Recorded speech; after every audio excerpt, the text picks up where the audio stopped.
La quatrième manche des compétitions de luge n'ont pu avoir lieu à Villard-de-Lans en raison des mauvaises conditions atmosphériques et le classement final a donc été établi sans en tenir compte.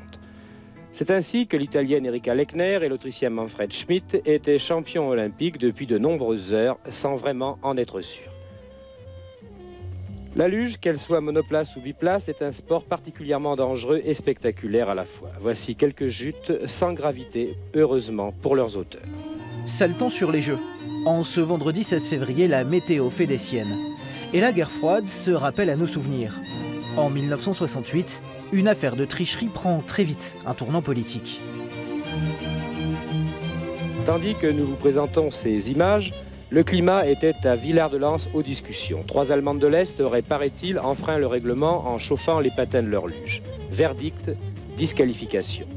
Mais discussion parce que les Allemandes de l'Est proclament bien haut leur innocence et présentent presque l'affaire comme une machination. 19 bobs ce matin à l'Alpe d'Huez pour la première manche des épreuves de bob à 4 qui ont commencé avec 2 heures de retard provoqué par des chutes de neige et ensuite par le brouillard. Un brouillard malicieux qui semblait être soufflé puis aspiré par une force malveillante.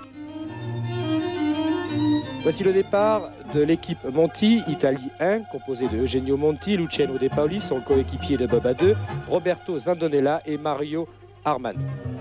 Si les conditions atmosphériques le permettent, la deuxième manche se disputera demain à 6 h du matin.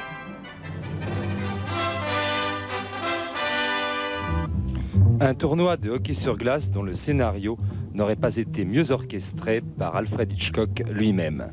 Étrangement, pour trouver de la chaleur, mieux valait se rendre à la patinoire, où un match explosif se dispute. La Tchécoslovaquie affronte l'URSS. Alors que le printemps de Prague s'amorce, la politique s'invite sur la glace olympique.